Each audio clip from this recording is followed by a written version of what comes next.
Hello guys, welcome to my Artifacts class. ಇವತ್ತಿಂದ ನಾನು computer competitive exam preparation ಅನ್ನುವ ಒಂದು ವಿಡಿಯೋ ಸೀರೀಸ್ ನ ಸ್ಟಾರ್ಟ್ ಮಾಡ್ತಾ ಇದ್ದೀನಿ. ಆ ಸೀರೀಸ್ ನಲ್ಲಿ ಇದು part 1, that is first video. ನಾನು ಇವತ್ತಿನ ಕ್ಲಾಸ್ ಇಂದ ಎಲ್ಲಾ ಗವರ್ಮೆಂಟ್ ಜಾಬ್ಸ್ ನಲ್ಲಿರುವಂತಹ ಕಾಂಪಿಟೇಟಿವ್ ಎಕ್ಸಾಮ್ಸ್ ನಲ್ಲಿ ಬರುವಂತಹ ಕಂಪ್ಯೂಟರ್ ರಿಲೇಟೆಡ್ ಎಲ್ಲಾ ಕ್ವಶನ್ಸ್ ನ ಈ ವಿಡಿಯೋ ಸೀರೀಸ್ ನಲ್ಲಿ ಕವರ್ ಮಾಡ್ತೀನಿ. ಅಷ್ಟೇ ಅಲ್ಲ, ನೀವು ಯಾವುದೇ ಕೈಂಡ್ ಆಫ್ ಸಿಇಟಿ ಎಕ್ಸಾಮ್ಸ್ ನ ಬರಿತಾ ಇದ್ರು ಅಥವಾ ಕಂಪ್ಯೂಟರ್ ಲಿಟ್ರಸಿ ಟೆಸ್ಟ್ ನ ನೀವು ತಗೊಂಡಿದ್ರು ಅಥವಾ ಬೇರೆ ಯಾವುದೇ ಕಾಂಪಿಟೇಟಿವ್ ಎಕ್ಸಾಮ್ಸ್ ನಲ್ಲಿ ನಿಮ್ಗೆ ಕಂಪ್ಯೂಟರ್ ಕ್ವಶನ್ಸ್ ಗೆ ಪ್ರಿಪರೇಷನ್ ಬೇಕಾಗಿದ್ರು, ಈ ವಿಡಿಯೋ ಸೀರೀಸ್ ತುಂಬಾ ಹೆಲ್ಪ್ ಆಗುತ್ತೆ. So this part 1 of the series called computer competitive exam preparation. ನೀವು ಸ್ಟೂಡೆಂಟ್ಸ್ ಆಗಿರಿ, ಗೌರ್ಮೆಂಟ್ ಜಾಬ್ಸ್ ಗೆ ಟ್ರೈ ಮಾಡ್ತಾ ಇರಿ ಅಥವಾ ಹೊಸ ಜಾಬ್ಸ್ ನ ಹುಡುಕ್ತಾ ಇದ್ದೀರಾ, ಕಂಪ್ಯೂಟರ್ ಎಕ್ಸಾಮ್ ಪ್ರಿಪರೇಷನ್ ಮಾಡ್ತಾ ಇದ್ದೀರಾ ಅಂದ್ರೆ ನಿಮ್ಗೆ ಇದು ಪರ್ಫೆಕ್ಟ್ ವಿಡಿಯೋಸ್. ಈ ವಿಡಿಯೋ ಎಂಡ್ ವರ್ಗು ನೋಡಿ, ಹಾಗೆ ಮುಂದೆ ಬರುವಂತ ಎಲ್ಲಾ ವಿಡಿಯೋಸ್ ನ ನೋಡ್ತಾ ಇರಿ, ನಿಮ್ಗೆ ತುಂಬಾ ಹೆಲ್ಪ್ ಆಗುತ್ತೆ. ಅಂಡ್ ಇಲ್ಲಿ ಬರುವಂತ ಕ್ವಶನ್ಸ್ ನ ನೋಟ್ ಡೌನ್ ಮಾಡ್ಕೊಳ್ಳಿ, ಆನ್ಸರ್ಸ್ ನ ಬರ್ಕೊಳ್ಳಿ. ಅಂಡ್ ನಾನು ಪ್ರತಿಯೊಂದು ಕ್ವಶನ್ ನ ಎಕ್ಸ್ಪ್ಲೈನ್ ಕೂಡ ನಾನು ಇಲ್ಲಿ ಮಾಡ್ತಾ ಹೋಗ್ತೀನಿ, ರೈಟ್? ಸೊ ನಾನೊಂದು ಈ ವಿಡಿಯೋ ಸೀರೀಸ್ ನಲ್ಲಿ ಕಂಪ್ಯೂಟರ್ ಫಂಡಮೆಂಟಲ್ಸ್ ನ ಇಂದ ಸ್ಟಾರ್ಟ್ ಮಾಡಿ, ಬೇಸಿಕ್ಸ್ ಇಂದ ಅಂದ್ರೆ ಹಿಸ್ಟ್ರಿ, ಹಾರ್ಡ್ವೇರ್, ಸಾಫ್ಟ್ವೇರ್, ಪ್ರಾಸೆಸರ್ ಬಗ್ಗೆ, OS, ಮೆಮೊರೀಸ್ ಎಟ್ಸೆಟ್ರಾ ಬಗ್ಗೆ ಆ ಒಂದು ಟಾಪಿಕ್ಸ್ ಇಂದ ಸ್ಟಾರ್ಟ್ ಮಾಡಿ MS Word, Excel, PowerPoint, keyboard shortcuts, internet, networking ಹಾಗೂ ಕನ್ನಡ ನುಡಿ, ಈ ಎಲ್ಲಾ ಟಾಪಿಕ್ಸ್ ನು ಕವರ್ ಮಾಡ್ತಾ ಹೋಗ್ತೀನಿ. ಸೊ ಇವತ್ತಿನ ಕ್ಲಾಸ್ ಇಂದ ನಾನು ಬೇಸಿಕ್ಸ್, ತುಂಬಾ ಫಂಡಮೆಂಟಲ್ ಕ್ವಶನ್ಸ್ ಇಂದ ಸ್ಟಾರ್ಟ್ ಮಾಡಿ ಅಡ್ವಾನ್ಸ್ ಲೆವೆಲ್ ವರೆಗೂ ರೀಚ್ ಆಗ್ತೀನಿ. ಸೊ ಒಂದೊಂದೇ ಸ್ಟೆಪ್ ಬೈ ಸ್ಟೆಪ್ ಟಾಪಿಕ್ಸ್ ನ ಟಚ್ ಮಾಡ್ತಾ ಹೋಗೋಣ, ಹಾಗೂ ಎಲ್ಲಾ ಟಾಪಿಕ್ಸ್ ನಾನು ಈ ವಿಡಿಯೋ ಸೀರೀಸ್ ಗಳಲ್ಲಿ ಕವರ್ ಮಾಡ್ತೀನಿ. ಸೊ ಇವತ್ತಿನ ಕ್ಲಾಸ್ ನ ಸ್ಟಾರ್ಟ್ ಮಾಡೋಣ.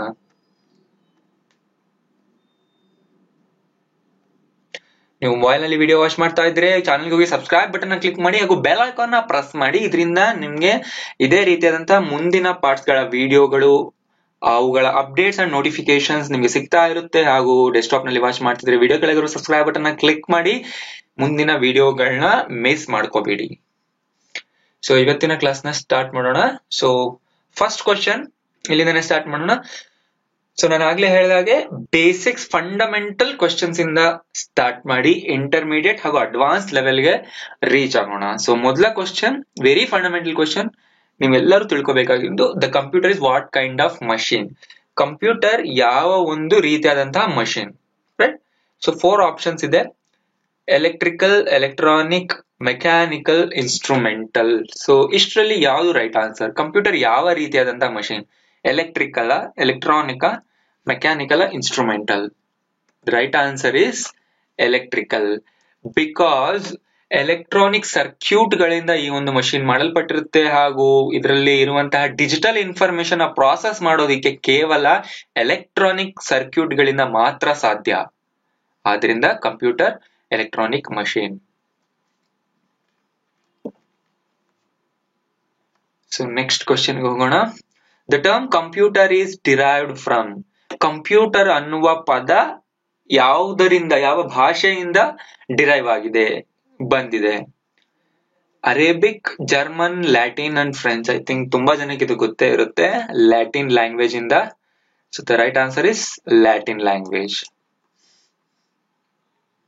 Next third question. Who's the father of computer science? Computer science ಅಂದ್ರೆ ಪೂರ್ತಿ ಕಂಪ್ಯೂಟರ್ ವಿಜ್ಞಾನದ ಫಾದರ್ ಯಾರು ಅಂದ್ರೆ ಜನಕ ಯಾರು ಅಂತ ಇಲ್ಲಿ ಕೇಳ್ತಾ ಇದ್ದಾರೆ. The answer is Alan Turing. Options are Alan Turing, Charles Babbage, Seymour Cray, Augusta Ada King. So the right answer is Charles Babbage ಅಂತ ತುಂಬಾ ಜನ ಹೇಳಿದ್ರು ನನಗೆ ಇಲ್ಲಿ, but not. The right answer is Alan Turing. Because ಇಲ್ಲಿ ಕೇಳಿರೋದು father of computer science ಅಂತ. Charles Babbage normal ಆಗಿ ಫಾದರ್ ಆಫ್ ಕಂಪ್ಯೂಟರ್ಸ್ ಅಂತ ಕರಿತೀವಿ, modern computers. But Alan Turing ಅವ್ರು ಏನ್ ಮಾಡಿದ್ರು, ಮೊದಲೇ ಕಂಪ್ಯೂಟರ್ ಸೈನ್ಸ್ ನ, ಕಂಪ್ಯೂಟರ್ ನ ಒಂದು ಇಮ್ಯಾಜಿನೇಷನ್ ನ ತೋರಿಸ್ಕೊಟ್ಟವರು ಆಲನ್ ಟ್ಯೂರಿಂಗ್. ಅಂದ್ರೆ ಕಂಪ್ಯೂಟರ್ ನಲ್ಲಿ ಪ್ರಾಬ್ಲಮ್ ನ ಹೇಗೆ ಸಾಲ್ವ್ ಮಾಡಬಹುದು ಅಂತ ಹೇಳ್ಕೊಟ್ಟವರು ಆಲನ್ ಟ್ಯೂರಿಂಗ್. ಸೊ ಅದರಿಂದ ಅವ್ರನ್ನ ಫಾದರ್ ಆಫ್ ಕಂಪ್ಯೂಟರ್ ಸೈನ್ಸ್ ಅಂತ ಕರೀತಾರೆ, right? But when you ask who is father of computers, father of computers ಯಾರು ಅಂತ ಕೇಳಿದಾಗ obviously Charles Babbage is the right answer. So ಇವ್ರನ್ನ ನಾವು ಫಾದರ್ ಆಫ್ ಕಂಪ್ಯೂಟರ್ಸ್ ಅಂತ ಕರಿತೀವಿ, right? First computer that performed calculation ಮಾಡಿದಂತಹ ಮೊದಲ ಕಂಪ್ಯೂಟರ್ ಯಾವುದು? abacus, analytical engine, differential engine, computer. So which is the right answer? Abacus. So abacus ಅನ್ನುವ ಒಂದು computer ನ ನಾವು ಕ್ಯಾಲ್ಕುಲೇಟ್ ಮಾಡೋದಕ್ಕೆ ಯೂಸ್ ಮಾಡುತ್ತೆ ಮೊದಲ ಕಂಪ್ಯೂಟರ್. ಸೊ ಅಬ್ಯಾಕಸ್ ಅಂದ್ರೆ ಇದು ಆಕ್ಚುಲಿ ಯಾವುದೇ ಒಂದು ರೀತಿಯಾದಂತಹ ಸರ್ಕ್ಯೂಟ್ ಗಳಿಂದ ಮಾಡಿಲ್ಲ, ಯಾವುದೇ ರೀತಿಯಾದಂತಹ ಸ್ಕ್ರೀನ್ ಇನ್ಪುಟ್ ಔಟ್ಪುಟ್ ಇಲ್ಲ. ಬಟ್ ಅಬ್ಯಾಕಸ್ ಅಂದ್ರೆ ಇದೊಂಥರ ಇದು ಫ್ರೇಮ್ ನಲ್ಲಿರುವಂತಹ ಬೀಡ್ಸ್ ಗಳನ್ನ ಕೌಂಟ್ ಮಾಡೋದ್ರ ಮುಖಾಂತರ ಕ್ಯಾಲ್ಕುಲೇಷನ್ ಮಾಡ್ತಿದ್ರು. ಅಬ್ಯಾಕಸ್ ಫ್ರೇಮ್ಗಳು ಈಗಲೂ ಕೂಡ ತುಂಬಾ ಕಡೆ ನೋಡೋಕ್ ಸಿಗುತ್ತೆ ನಮ್ಗೆ. ಅಬ್ಯಾಕಸ್ ಟ್ರೈನಿಂಗ್ ಕ್ಲಾಸಸ್ ಇರುತ್ತೆ. ತುಂಬಾ ಜನ ಪೇರೆಂಟ್ಸ್ ಅವ್ರ ಮಕ್ಕಳನ್ನ ಅಬ್ಯಾಕಸ್ ಕ್ಲಾಸ್ಗೆ ಹಾಕ್ತಾರೆ ಅಂಡ್ ಅಬ್ಯಾಕಸ್ ಟ್ರೈನಿಂಗ್ ನ ಕೊಡ್ತಾರೆ. ಇದರಿಂದ ಫಾಸ್ಟ್ ಆಗಿ ಕ್ಯಾಲ್ಕುಲೇಷನ್ ಮಾಡೋದು ನಮ್ಮ ಮಕ್ಕಳು ಕಲಿತಾರೆ. So abacus was the first computer that performed calculation. And what is software? Software ಅಂದ್ರೆ ಏನು? ದ ಸೆಟ್ಟಿಂಗ್ಸ್ ಗಳನ್ನ ನಾವು ಸಾಫ್ಟ್ವೇರ್ ಅಂತೀವಿ, ಅಥವಾ ಫೈಲ್ಸ್ ನ ಸಾಫ್ಟ್ವೇರ್ ಅಂತೀವಿ, ಅಥವಾ ಡೇಟಾನ ಸಾಫ್ಟ್ವೇರ್ ಅಂತೀವಿ, ಅಥವಾ ಸೆಟ್ ಆಫ್ ಪ್ರೋಗ್ರಾಮ್ಸ್ ನ ನಾವು ಸಾಫ್ಟ್ವೇರ್ ಅಂತ ಕರಿತೀವಿ. ಸೊ ಯಾವ್ದನ್ನ ನಾವು ಸಾಫ್ಟ್ವೇರ್ ಅಂತೀವಿ? ಸೆಟ್ ಆಫ್ ಪ್ರೋಗ್ರಾಮ್ಸ್ ನ ನಾವು ಸಾಫ್ಟ್ವೇರ್ ಅಂತ ಕರಿತೀವಿ. ಯಾಕೆಂದ್ರೆ ಸಾಫ್ಟ್ವೇರ್ ಅನ್ನುವುದು ಹಲವಾರು ಪ್ರೋಗ್ರಾಮ್ಗಳ ಕನೆಕ್ಷನ್, ರೈಟ್? ಒಂದು ಸಾಫ್ಟ್ವೇರ್ ಯಾವ್ದಾದ್ರು ಒಂದು ಪರ್ಟಿಕ್ಯುಲರ್ ಟಾಸ್ಕ್ ಮಾಡ್ಬೇಕು ಅಂದ್ರೆ ಅದರ ಹಿಂದೆ ಪ್ರೋಗ್ರಾಮ್ ನಲ್ಲಿ ಕೋಡಿಂಗ್ ಮಾಡಿರ್ಬೇಕು. ಯಾವ್ದಾದ್ರು ಒಂದು ಪ್ರೋಗ್ರಾಮಿಂಗ್ ಲ್ಯಾಂಗ್ವೇಜ್ ನ ಯೂಸ್ ಮಾಡಿಕೊಂಡು ಪ್ರೋಗ್ರಾಮಿಂಗ್ ಮಾಡಿರ್ತಾರೆ. ಆ ಪ್ರೋಗ್ರಾಮ್ ಗಳೆಲ್ಲವೂ ಸೇರಿ ಒಂದು ಸಾಫ್ಟ್ವೇರ್ ಆಗುತ್ತೆ, ರೈಟ್? ಆದ್ರಿಂದ ಸಾಫ್ಟ್ವೇರ್ ಅಂದ್ರೆ ಸೆಟ್ ಆಫ್ ಪ್ರೋಗ್ರಾಮ್ಸ್. ಸೊ ನಿಮ್ಗೆ ಎಕ್ಸಾಮ್ಸ್ ಗಳಲ್ಲಿ ಸೇಮ್ ಕ್ವಶನ್ ಟ್ವಿಸ್ಟ್ ಮಾಡಿ ಕೇಳಬಹುದು. ಆದ್ರಿಂದ ನೀವೇನ್ ಈಗ ಅರ್ಥ ಮಾಡ್ಕೋಬೇಕು ಅಂದ್ರೆ ನಾನು ಹೇಳೋ ಕ್ವಶನ್ ನೀವು ಕನ್ನಡದಲ್ಲಿ ಅರ್ಥ ಮಾಡ್ಕೋಬೇಕು ಹಾಗೂ ನೆನಪಲ್ಲಿ ಇಟ್ಕೋಬೇಕು. ಕ್ವಶನ್ ಯಾವ್ದೇ ರೀತಿ ಮಾಡಿದ್ರು ನೀವು ರೈಟ್ ಆನ್ಸರ್ ಮಾಡೋ ತರ ಇರ್ಬೇಕು, right? What is a set of programs called as ಅಂತ ಕೇಳಬಹುದು ನಿಮಗೆ, ಅಥವಾ ಸಾಫ್ಟ್ವೇರ್ ಈಸ್ ಅಂತ ಕೇಳಬಹುದು. ಈ ರೀತಿ ಟ್ವಿಸ್ಟ್ ಮಾಡಿ ಕೇಳಬಹುದು. ಬಟ್ ನಿಮ್ಗೆ ಕಾನ್ಸೆಪ್ಟ್ ಅರ್ಥ ಆಗ್ಬಿಟ್ರೆ ಕ್ವಶನ್ ಯಾವ್ದೇ ರೀತಿ ಬಂದ್ರು ನೀವು ಆನ್ಸರ್ ಮಾಡ್ತೀರಾ, right? Which is known as brain of computer system. Computer system ನ ಬ್ರೈನ್ ಅಂತ ಯಾವ ಪಾರ್ಟ್ ನ ಕರಿತೀವಿ? ಕೋರ್ಸ್ ಇದೆಲ್ಲರಿಗೂ ಗೊತ್ತಿದೆ, CPU, central processing unit, right? RAM ನ ಪ್ರೈಮರಿ ಮೆಮೊರಿ ಅಂತ ಕರಿತೀವಿ. ರಾಮ್ ಕೂಡ primary memory, but RAM temporary, Ram permanent. Hard disk ನ ಸೆಕೆಂಡರಿ ಮೆಮೊರಿ ಅಂತ ಕರಿತೀವಿ, ಇದು permanent. Okay, so CPU brain of computer system. So ನಿಮ್ಗೆ ಇವೆಲ್ಲ ಅರ್ಥ ಆಗೋದು ತುಂಬಾ ಕಷ್ಟ ಆಗ್ತಿದೆ ಅಂದ್ರೆ ನನ್ನ ಹಿಂದಿನ ವಿಡಿಯೋಗಳನ್ನ ನೀವು ನೋಡಿ, ಆಗ ನಿಮ್ಗೆ ಇದರಲ್ಲಿ ಯಾವುದೇ ಒಂದು ಕ್ವೆಶ್ಚನ್ ಅಷ್ಟು ಕಷ್ಟ ಆಗೋದಿಲ್ಲ. ನಾನು ಸ್ಪೆಷಲ್ ಟಾಪಿಕ್ಸ್ ಅನ್ನೋ ಸೀರೀಸ್ ನಲ್ಲಿ ಕಂಪ್ಯೂಟರ್ ಮೇಲೆ ತುಂಬಾ ವಿಡಿಯೋಗಳನ್ನ ಆಲ್ರೆಡಿ ಅಪ್ಲೋಡ್ ಮಾಡಿದೀನಿ. How dos computer work, what is the difference between RAM and Ram, ಹಾಗೂ ಕಂಪ್ಯೂಟರ್ ನಲ್ಲಿ ಮೆಮೊರಿನಲ್ಲಿ ಹೇಗೆ ಡೇಟಾ ಸ್ಟೋರ್ ಆಗುತ್ತೆ, ಇನ್ನು ತುಂಬಾ ವಿಡಿಯೋಸ್ ನಾನು ಅಪ್ಲೋಡ್ ಮಾಡಿದ್ದೀನಿ. ಅವೆಲ್ಲ ನೋಡಾದ್ಮೇಲೆ ನಿಮ್ಗೆ ಈ ಕ್ವೆಶ್ಚನ್ ಗಳು ತುಂಬಾ ಈಸಿ ಆಗುತ್ತೆ. ಪ್ಲೀಸ್ ಅವನ್ನೆಲ್ಲ ನೋಡಾದ್ಮೇಲೆ ಈ ಪ್ರಿಪರೇಷನ್ ವಿಡಿಯೋಸ್ ನ ನೀವು ನೋಡಿ, right? And which one of the following is a primary memory? So primary memory ಯಾವುದು? RAM, ROM, bus, hard disk. So RAM is the primary memory. So ನೆನ್ಪಿಟ್ಕೊಳ್ಳಿ, ಮೆಮೊರಿ ಅಂದ ತಕ್ಷಣ ನೀವು RAM ನ ನೆನಪು ಮಾಡ್ಕೋಬೇಕು, ಅಥವಾ ಪ್ರೈಮರಿ ಮೆಮೊರಿ ಅಂದ್ರೂ ಕೂಡ ನಿಮ್ಗೆ RAM ನೆನಪಿಗೆ ಬರಬೇಕು. So RAM is the primary memory. Hard disk ನಾವು ಸೆಕೆಂಡರಿ ಮೆಮೊರಿ ಅಂತೀವಿ. ಬಟ್ ROM ಏನಿದೆ ಇದು ಪರ್ಮನೆಂಟ್ ಮೆಮೊರಿ. ಬಟ್ ಇದು ಪ್ರೈಮರಿ ಮೆಮೊರಿ ಹೇಗಾಗುತ್ತೆ ಅಂದ್ರೆ ಆಫ್ಟರ್ ರ್ಯಾಮ್ ನಂತರ ಬರುವಂತಹ ಪ್ರೈಮರಿ ಮೆಮೊರಿ ರಾಮ್. ಬಟ್ ಇದು ಪರ್ಮನೆಂಟ್, ಇದು ಟೆಂಪರರಿ, ಇದು ಪರ್ಮನೆಂಟ್. ಅಂಡ್ ಬಸ್ ಅಂದ್ರೆ ಇಲ್ಲಿ ಕಮ್ಯುನಿಕೇಶನ್ ಚಾನೆಲ್ ನ ಬಸ್ ಅಂತೀವಿ. ಅಂದ್ರೆ ಒಂದು ಪಾರ್ಟಿನ ಮತ್ತೊಂದು ಪಾರ್ಟ್ಗೆ ಕಮ್ಯುನಿಕೇಶನ್ ಏರ್ಪಡಬೇಕು ಅಂದ್ರೆ ಬಸ್ ಅನ್ನುವ ಒಂದು ಪಾತ್ ನ ಯೂಸ್ ಮಾಡ್ತಾರೆ. ಜಸ್ಟ್ ಇದು ವೈರ್ಸ್ ಅಷ್ಟೇ ಬಸ್ ಅಂದ್ರೆ. ಸೊ ಅದು ಆನ್ಸರ್ ಆಗೋದಿಲ್ಲ. So right answer is RAM.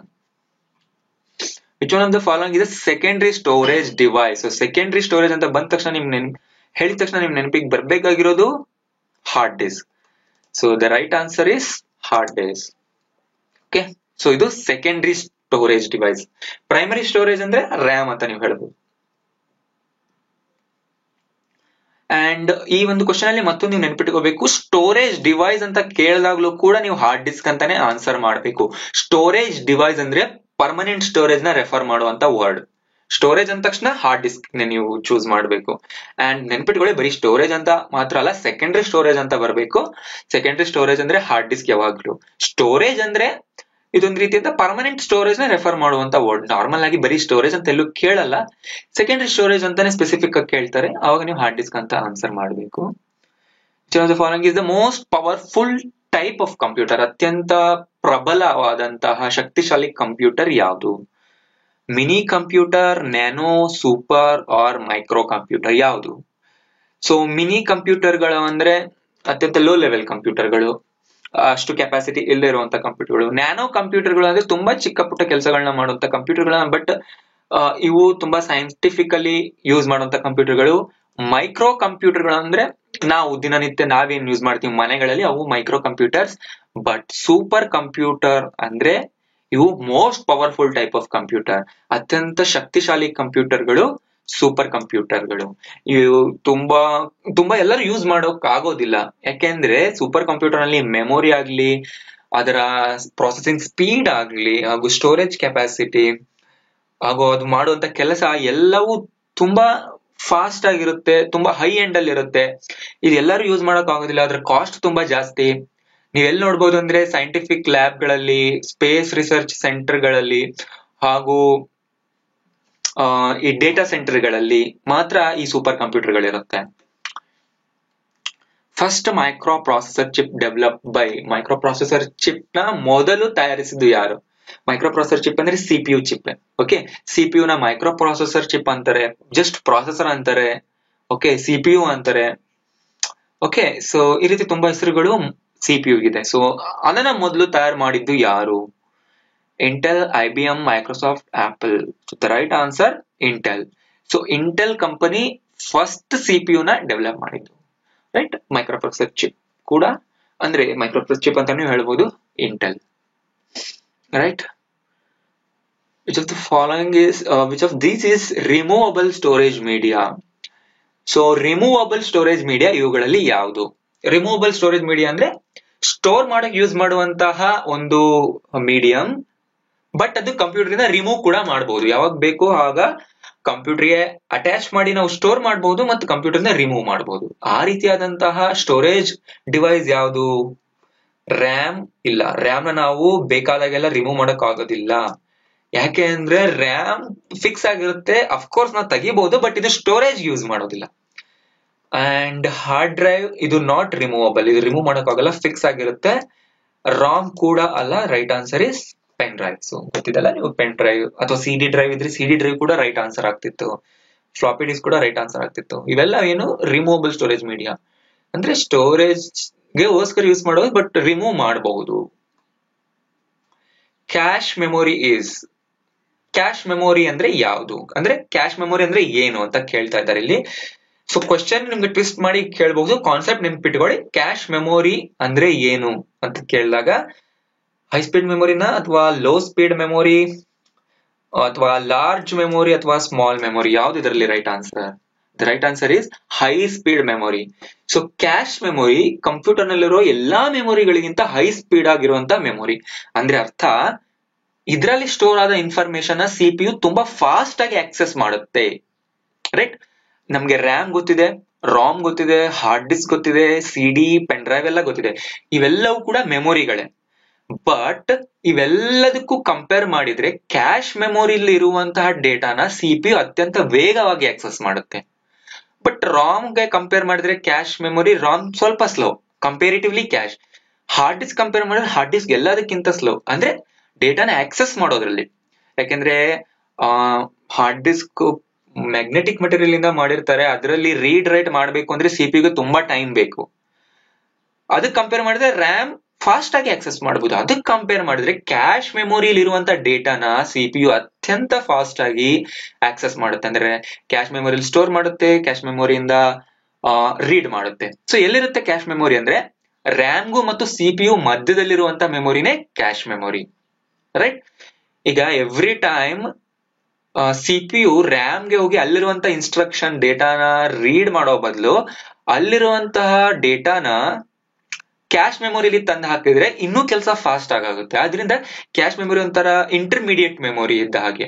ಯಾವುದಕ್ಕೆ? ಸಿಪಿಯು ಮತ್ತು ರ್ಯಾಮ್ ನ ಮಧ್ಯದಲ್ಲಿ ಇದು ಇಂಟರ್ಮೀಡಿಯೇಟರಿ ಆಗಿ ಕೆಲಸ ಮಾಡುತ್ತೆ. ಇದರಿಂದ ಸಿಪಿಯು ನ ವರ್ಕಿಂಗ್ ಸ್ಪೀಡ್ ಏನಾಗುತ್ತೆ, ಜಾಸ್ತಿ ಆಗುತ್ತೆ. Right, which of the following is an antivirus software. ಇವುಗಳಲ್ಲಿ ಯಾವುದು ಆಂಟಿವೈರಸ್ ಸಾಫ್ಟ್ವೇರ್? ಆಂಟಿವೈರಸ್ ಸಾಫ್ಟ್ವೇರ್ ಅಂದ್ರೆ ಕಂಪ್ಯೂಟರ್ ನ ಪ್ರೊಟೆಕ್ಷನ್ ಗಾಗಿ ಯೂಸ್ ಮಾಡುವಂತಹ ಯುಟಿಲಿಟಿ ಸಾಫ್ಟ್ವೇರ್. ಇದು ವೈರಸ್ ಗಳನ್ನ ತಡೆಯುತ್ತೆ, ವೈರಸ್ ಗಳಿದ್ರೆ ಕಿಲ್ ಮಾಡುತ್ತೆ. ವೈರಸ್ ಅಂದ್ರೆ ಡೆಸ್ಟ್ರಕ್ಟಿವ್ ಸಾಫ್ಟ್ವೇರ್, ಕಂಪ್ಯೂಟರ್ ಸಿಸ್ಟಮ್ ನ ಹಾಳು ಮಾಡುವಂತ ಪ್ರೋಗ್ರಾಮ್ ಗಳಷ್ಟೇ, ಅವು ಕೂಡ ಸಾಫ್ಟ್ವೇರ್ ಗಳೇ. ಬಟ್ ಆಂಟಿವೈರಸ್ ಸಾಫ್ಟ್ವೇರ್ ಅಂದ್ರೆ ಅದಕ್ಕೆ ರಿವರ್ಸ್ ಆದಂತ ಸಾಫ್ಟ್ವೇರ್ ಗಳು. ನಿಮ್ಮ ಕಂಪ್ಯೂಟರ್ಗೆ ಪ್ರೊಟೆಕ್ಷನ್ ಕೊಡೋ ಸಾಫ್ಟ್ವೇರ್ ನ ಆಂಟಿವೈರಸ್ ಸಾಫ್ಟ್ವೇರ್ ಗಳಂತೀವಿ, ರೈಟ್? ಒರಾಕಲ್ ಅಲ್ಲ, ವಿಂಡೋಸ್ ಕೂಡ ಅಲ್ಲ, ಮೈಕ್ರೋಸಾಫ್ಟ್ ಆಫೀಸ್ ಕೂಡ ಅಲ್ಲ, but right answer is McAfee. So ಇದು ಒಂದು ಆಂಟಿವೈರಸ್ ಸಾಫ್ಟ್ವೇರ್, ತುಂಬಾ ಪಾಪ್ಯುಲರ್. ಇದೇನ್ ಮಾಡುತ್ತೆ? ವೈರಸ್ ಗಳಿಂದ ಪ್ರೊಟೆಕ್ಷನ್ ಮಾಡುತ್ತೆ. ಅಷ್ಟೇ ಅಲ್ಲ, ತುಂಬಾ ಸಾಫ್ಟ್ವೇರ್ ಗಳು ಮಾರ್ಕೆಟ್ ನಲ್ಲಿ ಸಿಗುತ್ತೆ. ಬಟ್ ನೀವು ಕಂಪ್ಯೂಟರ್ ಯೂಸ್ ಮಾಡ್ತಿದ್ದೀರಾ, ಇಂಟರ್ನೆಟ್ ಯೂಸ್ ಮಾಡ್ತಿದ್ದೀರಾ ಅಂದ್ರೆ ನಾನೇನ್ ಹೇಳ್ತೀನಿ, ನೀವು ಒಂದು ಆಂಟಿವೈರಸ್ ಸಾಫ್ಟ್ವೇರ್ ನ ನೀವು ಇನ್ಸ್ಟಾಲ್ ಮಾಡ್ಕೊಳ್ಳೇಬೇಕು. ಅದು ಕೂಡ ಫ್ರೀ ಆಗಿ ಸಿಗುತ್ತೆ. ಫ್ರೆಂಡ್ ಹತ್ರ ತಗೊಂಡು ಇನ್ಸ್ಟಾಲ್ ಮಾಡ್ತೀನಿ ಅಂತ ಹೇಳ್ಬೇಡಿ, ಪರ್ಚೇಸ್ ಮಾಡಿ ತಂದು ಇನ್ಸ್ಟಾಲ್ ಮಾಡ್ಕೊಳ್ಳಿ. ಸೊ ಇದು ಆನ್ಲೈನ್ ಅಲ್ಲಿ ನೀವು ಪರ್ಚೇಸ್ ಮಾಡಬಹುದು, ಅದು ಬುಕ್ ಸ್ಟೋರ್ ಗಳಲ್ಲಿ ಸಿಗುತ್ತೆ, ಅಥವಾ ಕಂಪ್ಯೂಟರ್ ಶಾಪ್ ಗಳಲ್ಲಿ, ಶೋರೂಮ್ ಗಳಲ್ಲಿ ಹೋಗಿ ನೀವು ಆಂಟಿವೈರಸ್ ಸಾಫ್ಟ್ವೇರ್ ನ ತಂದು ಪರ್ಚೇಸ್ ಮಾಡ್ಕೊಂಡು ಇನ್ಸ್ಟಾಲ್ ಮಾಡ್ಕೊಳ್ಳಿ. ಆಗ ಮಾತ್ರ ಅದು ಫುಲ್ ಅಂಡ್ ಫೈನ್ ಆಗಿ ವರ್ಕ್ ಆಗುತ್ತೆ. ಆಗ ಮಾತ್ರ. ಇಲ್ಲ ಅಂದ್ರೆ ನೀವು ಇಂಟರ್ನೆಟ್ ಇಂದ ಫೈಲ್ಸ್, ಇಮೇಲ್ಸ್ ನ ಚೆಕ್ ಮಾಡುವಾಗ, ಡೌನ್ಲೋಡ್ ಮಾಡ್ಕೊಳ್ಳುವಾಗ ವೈರಸ್ ಗಳು ಗೊತ್ತಿಲ್ಲದೇನೆ ಕಂಪ್ಯೂಟರ್ ಅಲ್ಲಿ ಬಂದ್ಬಿಡುತ್ತೆ, ರೈಟ್? ಅದರಿಂದ ಒಂದು ಆಂಟಿವೈರಸ್ ಸಾಫ್ಟ್ವೇರ್ ಇರಲೇಬೇಕು. Which super computer developed in India? India ಅಂದ್ರೆ ನಾವು ಭಾರತದಲ್ಲಿ ಡೆವಲಪ್ ಆದಂತಹ ಸೂಪರ್ ಕಂಪ್ಯೂಟರ್ ಯಾವುದು? ಸೂಪರ್ ಕಂಪ್ಯೂಟರ್ ಅಂದ್ರೆ ಅತ್ಯಂತ ಹೈ ಎಂಡ್, ತುಂಬಾ ದೊಡ್ಡ ದೊಡ್ಡ ಕೆಲಸಗಳನ್ನ ಮಾಡೋಕೆ ಯೂಸ್ ಮಾಡುವಂತ super computer. Param, IBM, Motorola, Apple. The right answer is Param. So ಇದು ಇಂಡಿಯಾ ಡೆವಲಪ್ ಮಾಡಿದಂತಹ ಸೂಪರ್ ಕಂಪ್ಯೂಟರ್. ಇದು ಮುಖ್ಯವಾಗಿ ಸ್ಪೇಸ್ ಕೆಲಸಗಳಿಗೆ ಯೂಸ್ ಮಾಡುವಂತಹ super computer. How many digits are used in binary number system? So ಇದು ನಿಮ್ಗೆ ಗೊತ್ತಿಲ್ಲ ಅಂದ್ರೆ ಪ್ಲೀಸ್, ಬೈನರಿ ನಂಬರ್ ಸಿಸ್ಟಮ್ ಬಗ್ಗೆ ನೀವು ತಿಳ್ಕೋಬೇಕು ಅಂದ್ರೆ ನನ್ನ ವಿಡಿಯೋನ ವಾಚ್ ಮಾಡಿ. ಯಾವುದು ಅಂದ್ರೆ how data stored in computer. ಮೆಮೊರಿನಲ್ಲಿ ಡೇಟಾ ಹೇಗೆ ಸ್ಟೋರ್ ಆಗುತ್ತೆ ಅನ್ನೋದ್ರ ಬಗ್ಗೆ ನಾನು 2-3 ವಿಡಿಯೋಸ್ ಮಾಡಿದ್ದೆ. ಅಲ್ಲಿ ಹೋಗಿ ನೀವು complete memory and data storage ಬಗ್ಗೆ ತಿಳ್ಕೋಬಹುದು. ಹಾಗೂ ಈ ಕ್ವಶನ್ ಏನು ಅಂದ್ರೆ, ಈಗ ಬೈನರಿ ನಂಬರ್ ಸಿಸ್ಟಮ್ ನಲ್ಲಿ ಎಷ್ಟು ಡಿಜಿಟ್ ಗಳಿರುತ್ತೆ? ಕೋರ್ಸ್ ಬೈ ಅಂದ್ರೆ 2. ಸೊ ಬೈನರಿ ನಂಬರ್ ಸಿಸ್ಟಮ್ ನಲ್ಲಿ ಕೇವಲ 2 ಡಿಜಿಟ್ ಗಳಿರುತ್ತೆ. Right answer is 2. Which unit of the computer performs the calculations? Computer ನ ಯಾವ ಭಾಗ ಕ್ಯಾಲ್ಕುಲೇಷನ್ ಗಳನ್ನ ಮಾಡುತ್ತೆ? ಕ್ಯಾಲ್ಕುಲೇಷನ್ ಅಂದ್ರೆ ಗಣನೆಯನ್ನು ಮಾಡುತ್ತೆ, ರೈಟ್? ಕ್ಯಾಲ್ಕುಲೇಷನ್ ಮಾಡುವ part ALU, right? So CPU ನ ಭಾಗ ALU ಆಗಿರುತ್ತೆ. So the right answer is ALU. Okay, confusion ಆಗೋದು ಬೇಡ. So ALU is the right answer. ಮೆಮೊರಿನಲ್ಲಿ ಟೆಂಪರರಿ ಡೇಟಾ ಸ್ಟೋರ್ ಆಗುತ್ತೆ, ರಾಮ್ ನಲ್ಲೂ ಕೂಡ ಪ್ರೋಗ್ರಾಮ್ ಗಳು ಸ್ಟೋರ್ ಆಗಿರುತ್ತೆ. ಬಟ್ CPU ಕಂಪ್ಯೂಟರ್ ಎಲ್ಲಾ ಕೆಲಸಗಳು ಮಾಡುತ್ತೆ, ಬಟ್ ಕ್ಯಾಲ್ಕುಲೇಷನ್ ಮಾಡುವಂತ ಭಾಗ ALU, right? Arithmetic logic unit. So ಇದರಲ್ಲಿ ಎಲ್ಲ ಲಾಜಿಕಲ್ ಕ್ಯಾಲ್ಕುಲೇಷನ್ ಆಗುತ್ತೆ, ಅಡಿಷನ್ ಆಗುತ್ತೆ, ಸಬ್ಟ್ರಾಕ್ಷನ್ ಆಗುತ್ತೆ, ಅದು ಮಾಡೋದು LU. 1 byte is equivalent to. So ನೀವು ನನ್ನ ಪ್ರೀವಿಯಸ್ ವಿಡಿಯೋಸ್ ನೋಡಿದ್ರೆ ಆನ್ಸರ್ ಮಾಡಬಹುದು. 1 byte ಎಷ್ಟಕ್ಕೆ ಸಮ? 4 bits, 8 bits, 16 bits, 32 bits. Of course 8 bits. 8 ಬಿಟ್ ಗಳು ಸೇರಿ 1 ಬೈಟ್ ಆಗುತ್ತೆ. ಇದು ಮೆಮೊರಿಯ ಮೆಜರ್ಮೆಂಟ್. 1 ಬಿಟ್ ಅಂದ್ರೆ 1 ಅಥವಾ 0, ರೈಟ್? 1 ಅಥವಾ 0ಗೆ 1 ಬಿಟ್ ಅಂತೀವಿ. ಆ ರೀತಿಯಾದಂತಹ 8 ಬಿಟ್ ಗಳನ್ನ 1 ಬೈಟ್ ಅಂತ ಕರಿತೀವಿ. ಸೊ ಪ್ರೀವಿಯಸ್ ವಿಡಿಯೋಸ್ ನ ನೋಡಿ, how data is stored in computer, computer ನಲ್ಲಿ ಡೇಟಾ ಹೇಗೆ ಸ್ಟೋರ್ ಆಗುತ್ತೆ ಅನ್ನೋ ವಿಡಿಯೋಸ್ ನೀವು ನೋಡಿದ್ರೆ ನಿಮಗೆ ಕಂಪ್ಲೀಟ್ ಆಗಿ ಡೇಟಾ ಬಗ್ಗೆ, ಬಿಟ್ಸ್, ಬೈಟ್ಸ್ ಅಂಡ್ ಸ್ಟೋರೇಜ್ ಬಗ್ಗೆ ಅರ್ಥ ಆಗುತ್ತೆ. Next, what is full form of IP? IP ಯ ಫುಲ್ ಫಾರ್ಮ್ ಏನು? Internet protocol, interface protocol, internet post, none. Right answer is internet protocol. So IP ಅನ್ನೋದು ಇಂಟರ್ನೆಟ್ ಪ್ರೋಟೋಕಾಲ್. ಇದು internet world ಅಲ್ಲಿ use ಮಾಡುವಂತ ಒಂದು ಸ್ಟ್ಯಾಂಡರ್ಡ್. ಇದನ್ನ ಯೂಸ್ ಮಾಡಿಕೊಂಡು ನಾವು ಇಂಟರ್ನೆಟ್ ನಲ್ಲಿ ಕಮ್ಯುನಿಕೇಶನ್ ಮಾಡ್ತೀವಿ. ಅಂದ್ರೆ ಒಂದ್ ಕಡೆಯಿಂದ ಮತ್ತೊಂದ್ ಕಡೆ ಕಮ್ಯುನಿಕೇಶನ್, ಅಲ್ಲಿರುವಂತ ಡೇಟಾನ ನೀವು ನೋಡ್ಬೇಕು, ನಿಮ್ಮ ಕಂಪ್ಯೂಟರ್ ಇರೋ ಡೇಟಾ ಬೇರೆ ಒಬ್ಬ ಕಂಪ್ಯೂಟರ್ ನಲ್ಲಿರೋರು ನೋಡ್ಬೇಕು ಅಂದ್ರೆ IP ಅನ್ನೋ ಪ್ರೋಟೋಕಾಲ್ ತುಂಬಾ ಇಂಪಾರ್ಟೆಂಟ್. ಇದು ಪ್ರೋಟೋಕಾಲ್ ಅಂದ್ರೆ ಸೆಟ್ ಆಫ್ ರೂಲ್ಸ್ ಅಂತ. ಹೇಗೆ ಇನ್ಫಾರ್ಮೇಶನ್ ಕನ್ವೆ ಮಾಡ್ಬೇಕು, ಹೇಗೆ ಇನ್ಫಾರ್ಮೇಶನ್ ಕ್ಯಾರಿ ಮಾಡ್ಬೇಕು ಒಂದ್ ಕಂಪ್ಯೂಟರ್ ಇಂದ ಮತ್ತೊಂದು ಕಂಪ್ಯೂಟರ್ಗೆ ಅನ್ನುವ ಒಂದು set of protocol, set of rules ನ ನಾವು ಪ್ರೋಟೋಕಾಲ್ ಅಂತೀವಿ, ರೈಟ್? IP ಅಂದ್ರೆ internet protocol. Which device is required for the internet connection? So internet ನ ಕನೆಕ್ಷನ್ ನೀವು ಹೊಂದಬೇಕಂದ್ರೆ ಯಾವ ಡಿವೈಸ್ ಅವಶ್ಯಕತೆ ಇದೆ? CD drive, of course CD drive ಇಂದ ಇಂಟರ್ನೆಟ್ ಏನು ಸಂಬಂಧ ಇಲ್ಲ. ರ್ಯಾಮ್ ಕೂಡ ಅಲ್ಲ, CPU ಅಲ್ಲ. Right answer is modem. So modem ಇದ್ರೆ ಮಾತ್ರ ನೀವು ಇಂಟರ್ನೆಟ್ ಕನೆಕ್ಷನ್ ತಗೋಬಹುದು. ನಿಮ್ಮ ಮನೆಯಲ್ಲಿ ಡೆಸ್ಕ್ಟಾಪ್ ಕಂಪ್ಯೂಟರ್ಸ್ ಇದೆ ಅಂದ್ರೆ ನೀವು ಕನೆಕ್ಷನ್ ತಗೋಬೇಕು ಬೇರೆ ಕಡೆಯಿಂದ. ಯಾರಾದ್ರೂ ಕಂಪನಿಯವ್ರು ಕೊಡ್ತಿದ್ದಾರೆ, BSNL, ಏರ್ಟೆಲ್, ಯಾವ್ದಾದ್ರು ಒಂದು ಕನೆಕ್ಷನ್ ತಗೋಬೇಕಂದ್ರೆ ಮೋಡೆಮ್ ಅನ್ನೋ ಡಿವೈಸ್ ಅವರೇ ಕೊಡ್ತಾರೆ. So modem is for modulation and demodulation. Right, modem ನ ಫುಲ್ ಫಾರ್ಮ್ ಏನಂದ್ರೆ ಮಾಡ್ಯುಲೇಷನ್, ಡಿಮಾಡ್ಯುಲೇಷನ್. ಸೊ ಈ ಒಂದು ಡಿವೈಸ್, ರೈಟ್, ನೀವು ನೆಟ್ವರ್ಕ್ ನಲ್ಲಿ ಸರ್ಚ್ ಮಾಡಿ, ನನ್ನ ನೆಟ್ವರ್ಕಿಂಗ್ ವಿಡಿಯೋಸ್ ನ ನೋಡಿದ್ರು ನಿಮ್ಗೆ ಅರ್ಥ ಆಗುತ್ತೆ. ನಾನು ತುಂಬಾ ಬಹಳ ಹಿಂದೆ ನೆಟ್ವರ್ಕಿಂಗ್ ವಿಡಿಯೋಸ್ ನ ಅಪ್ಲೋಡ್ ಮಾಡಿದ್ದೆ, ನೆಟ್ವರ್ಕಿಂಗ್ ಇನ್ ಕನ್ನಡ ಅನ್ನುವ ಒಂದು ಹೆಸರಿಂದ. ಆ ವಿಡಿಯೋಸ್ ನ ನೋಡಿ ನಿಮ್ಗೆ ಮೋಡೆಮ್ ಬಗ್ಗೆ ಅರ್ಥ ಆಗುತ್ತೆ. ಅಥವಾ ಮೋಡೆಮ್ ಅಂದ್ರೆ ನಾನು ಏನ್ ಹೇಳ್ತೀನಿ, modem is for modulation and demodulation. ಇದೊಂದು ಡಿವೈಸ್, ಇದು ನಿಮ್ಮ ಕಂಪ್ಯೂಟರ್ ಮತ್ತು ಇಂಟರ್ನೆಟ್ ನ ಮಧ್ಯದಲ್ಲಿ ಇರುವಂತಹ ಡಿವೈಸ್. ಅಂದ್ರೆ ಇಂಟರ್ನೆಟ್ ವೈರ್ ಗಳಿಂದ, ಅಂದ್ರೆ ಟೆಲಿಫೋನ್ ಲೈನ್ ಗೆ ಇದು ಮೋಡೆಮ್ ನ ಕನೆಕ್ಟ್ ಮಾಡ್ತಾರೆ. ಟೆಲಿಫೋನ್ ಲೈನ್ ಇಂದ ಬರುವಂತಹ ಒಂದು ಅನಲಾಗ್ ಇನ್ಫಾರ್ಮೇಶನ್, ಯಾಕೆಂದ್ರೆ ಟೆಲಿಫೋನ್ ಲೈನ್ ಅಲ್ಲಿ ಅನಲಾಗ್ ಸಿಗ್ನಲ್ ನ ಮಾತ್ರ ಪಾಸ್ ಮಾಡಬಹುದು. ಸೊ ಆ ಅನಲಾಗ್ ಸಿಗ್ನಲ್ ನ ಇದು ಡಿಜಿಟಲ್ ಸಿಗ್ನಲ್ ಆಗಿ ಕನ್ವರ್ಟ್ ಮಾಡಿ ನಿಮ್ಮ ಕಂಪ್ಯೂಟರ್ ಕಳಿಸುತ್ತೆ. ಹಾಗೂ ನಿಮ್ಮ ಕಂಪ್ಯೂಟರ್ ಇಂದ ಬರುವಂತ ಮತ್ತೆ ಡಿಜಿಟಲ್ ಇನ್ಫಾರ್ಮೇಶನ್ ಅನಲಾಗ್ ಇನ್ಫಾರ್ಮೇಶನ್ ಆಗಿ ಕನ್ವರ್ಟ್ ಮಾಡಿ ಇಂಟರ್ನೆಟ್ ಗೆ ಕಳಿಸುತ್ತೆ. ಸೊ ಇವೆರಡರ ಕೆಲಸನ ಇದು ಮಾಡ್ತಾ ಇರೋದ್ರಿಂದ ಇದನ್ನ ಮಾಡ್ಯುಲೇಷನ್, ಡಿಮಾಡ್ಯುಲೇಷನ್ ಅಂತ ಕರಿತೀವಿ.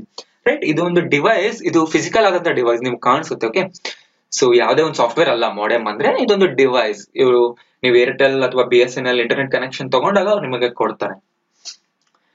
ಸೊ ಇದು ಇಂಟರ್ನೆಟ್ ಕನೆಕ್ಷನ್ ಗೆ ಬೇಕಾದಂತ ಅತಿ ಮುಖ್ಯ ಡಿವೈಸ್.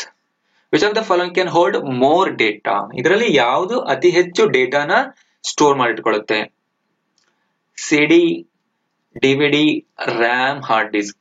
ಸೊ CD ಗೆ ಕಂಪೇರ್ ಮಾಡಿದ್ರೆ DVD ಅತಿ ಹೆಚ್ಚು ಡೇಟಾ, DVD ಕಂಪೇರ್ ಮಾಡಿದ್ರೆ RAM ಅತಿ ಹೆಚ್ಚು, RAM ಗೆ ಕಂಪೇರ್ ಮಾಡಿದ್ರೆ ಹಾರ್ಡ್ ಡಿಸ್ಕ್ ಅತಿ ಹೆಚ್ಚು ಡೇಟಾನ ಸ್ಟೋರ್ ಮಾಡ್ಕೊಳ್ಳುತ್ತೆ. So the right answer is hard disk. Of course hard disk 2GB ಇಂದ ಹಿಡಿದು 10, 40GB ಇಂದ ಹಿಡಿದು TB, 2TB, 5TB ವರೆಗೂ ಹಾರ್ಡ್ ಡಿಸ್ಕ್ ಗಳು ಮಾರ್ಕೆಟ್ ನಲ್ಲಿ ಸಿಗುತ್ತೆ. ಇದರಲ್ಲಿ ಅತಿ ಹೆಚ್ಚು ಡೇಟಾನ ನಾವು ಸ್ಟೋರ್ ಮಾಡಿ ಇಡಬಹುದು. Select the smallest memory size. ಅತ್ಯಂತ ಚಿಕ್ಕ ಮೆಮೊರಿ ಸೈಜ್ ಯಾವುದು? Terabyte, kilobyte, megabyte and gigabyte. ಅತ್ಯಂತ ದೊಡ್ಡದು ಇದರಲ್ಲಿ ಯಾವುದು ಅಂದ್ರೆ ಇದು ಟೆರಾಬೈಟ್. ಅತಿ ಹೆಚ್ಚಿನ ಮೆಮೊರಿ ಸೈಜ್ ಇದು. ಟೆರಾಬೈಟ್ ನ ಹಿಂದೆ ಬರೋದು ಗಿಗಾಬೈಟ್ ನಂಬರ್ 2, ಅದರ ಹಿಂದೆ ಬರೋದು ಮೆಗಾಬೈಟ್ ನಂಬರ್ 3. ಅತ್ಯಂತ ಚಿಕ್ಕ, ಇವುಗಳಲ್ಲಿ ಅತ್ಯಂತ ಚಿಕ್ಕದು ಅಂದ್ರೆ kilobyte. So the right answer is kilobyte. So as I said, ನೀವು ಕಂಪ್ಯೂಟರ್ ಡೇಟಾ ಹೇಗೆ ಸ್ಟೋರ್ ಆಗುತ್ತೆ ಅನ್ನೋ ವಿಡಿಯೋಸ್ ನೋಡಿದ್ರೆ ಮಾತ್ರ ಇವೆಲ್ಲ ನಿಮ್ಗೆ ಅರ್ಥ ಆಗುತ್ತೆ. Which of the following is an application software? ಇವುಗಳಲ್ಲಿ ಯಾವುದು ಅಪ್ಲಿಕೇಶನ್ ಸಾಫ್ಟ್ವೇರ್? ಅಪ್ಲಿಕೇಶನ್ ಸಾಫ್ಟ್ವೇರ್ ಅಂದ್ರೆ 3 ವಿಧದ ಸಾಫ್ಟ್ವೇರ್ ಗಳಲ್ಲಿ ಇದು ಒಂದು. ಸೊ ನಾನು ಹೇಳಿದ್ದೆ ಕಂಪ್ಯೂಟರ್ ಎಷ್ಟು ಟೈಪ್ ಸಾಫ್ಟ್ವೇರ್ ಇದೆ ಅಂತ ಒಂದು ವಿಡಿಯೋದಲ್ಲಿ ಹೇಳಿದೆ ಹಿಂದೆ. Application software, system software and utility software. Application software ಅಂದ್ರೆ ಯೂಸರ್ ಯೂಸ್ ಮಾಡುವಂತಹ ಸಾಫ್ಟ್ವೇರ್ಗಳು. ಯೂಸರ್ ಒಂದು ಪರ್ಟಿಕ್ಯುಲರ್ ಕೆಲಸಕ್ಕೆ ಯೂಸ್ ಮಾಡುವಂತಹ ಸಾಫ್ಟ್ವೇರ್ಗಳು. For example Microsoft Word, Microsoft Excel, Tally, Photoshop, right, ಬ್ರೌಸರ್ಗಳು, ಇವೆಲ್ಲ ಅಪ್ಲಿಕೇಶನ್ ಸಾಫ್ಟ್ವೇರ್ಗಳು. ಸೊ ಇದರಲ್ಲಿ ವಿಂಡೋಸ್ ಅನ್ನೋದು ಆಪರೇಟಿಂಗ್ ಸಿಸ್ಟಮ್, ಸೊ ಇದು ಅಲ್ಲ. RAM ಅಂಡ್ ROM ಅಲ್ವೇ ಅಲ್ಲ, ಇವು ಸಾಫ್ಟ್ವೇರ್ ಗಳೇ ಅಲ್ಲ. ಆಫೀಸ್ 2007 ಅಂದ್ರೆ ಮೈಕ್ರೋಸಾಫ್ಟ್ ಆಫೀಸ್ 2007 ಇದು ಅಪ್ಲಿಕೇಶನ್ ಸಾಫ್ಟ್ವೇರ್, ಅಂದ್ರೆ ಯೂಸರ್ ಗೋಸ್ಕರ ಇರುವಂತಹ ಸಾಫ್ಟ್ವೇರ್. Memory stores. ಮೆಮೊರಿ ಏನನ್ನ ಸ್ಟೋರ್ ಮಾಡಿ ಇಟ್ಕೊಳ್ಳುತ್ತೆ. ಸೊ ನೋಡಿ, ಮೆಮೊರಿ ಅಂದ ತಕ್ಷಣ ನಿಮ್ಗೆ ಮೈಂಡಿಗೆ ಬರ್ಬೇಕಾಗಿರೋದು ರ್ಯಾಮ್. ಆಕ್ಚುಲಿ ಯಾವಾಗ್ಲೂ ನಾವು ಮೆಮೊರಿ ಅಂತ ರ್ಯಾಮ್ ಗೆ ಕರೆಯೋದು, ರೈಟ್. ಹಾರ್ಡ್ ಡಿಸ್ಕ್ ಕೂಡ ಮೆಮೊರಿ, ಬಟ್ ಅದು ಪರ್ಮನೆಂಟ್ ಮೆಮೊರಿ. ಮೆಮೊರಿ ಅಂದ ತಕ್ಷಣ ನಿಮ್ ಮೈಂಡಿಗೆ ಬರ್ಬೇಕಾಗಿರೋದು ರ್ಯಾಮ್. ಸೊ ರ್ಯಾಮ್ ಏನನ್ನ ಸ್ಟೋರ್ ಮಾಡ್ಕೊಳ್ಳುತ್ತೆ? The operating system. Operating system ನ ಸ್ಟೋರ್ ಮಾಡುತ್ತಾ, ಅಥವಾ ಅಪ್ಲಿಕೇಶನ್ ಪ್ರೋಗ್ರಾಮ್ ಗಳನ್ನ ಸ್ಟೋರ್ ಮಾಡಿಟ್ಕೊಳ್ಳುತ್ತಾ, ಅಥವಾ data being processed by the application. Application ಪ್ರೋಗ್ರಾಮ್ಗಳು ಯೂಸ್ ಮಾಡ್ತಾ ಇರೋ ಡೇಟಾನ ಸ್ಟೋರ್ ಮಾಡಿಟ್ಕೊಳ್ಳುತ್ತಾ? ಯಾವುದು? All of the above. ಮೆಮೊರಿನಲ್ಲಿ ಇವೆಲ್ಲವೂ ಕೂಡ ಸ್ಟೋರ್ ಆಗುತ್ತೆ, ರೈಟ್. ಸೊ ಇವೆಲ್ಲವೂ ಬಂದ್ರೆ ಇವೆಲ್ಲವೂ ಕೂಡ right answers. And bit is short for. Bit ಯಾವ ಒಂದು ಪದದ ಅಬ್ರಿವಿಯೇಷನ್? ಬಿಟ್ ಅಂದ್ರೆ ಏನು? Binary system, digital byte, binary unit or binary digit. Bit is for binary digit. So bit ಅಂದ್ರೆ ಏನು? Binary digit. ಹೇಗೆ? BIT is equal to bit. So binary digit ಅಂದ್ರೆ bit. So well students, ಇವತ್ತಿನ ಕ್ಲಾಸ್ಗೆ ಇಷ್ಟೇ. ನಾನು 25 ಕ್ವಶನ್ ಅಂಡ್ ಆನ್ಸರ್ಸ್ ನ ಇವತ್ತು ಪ್ರಿಪೇರ್ ಮಾಡಿದೀನಿ.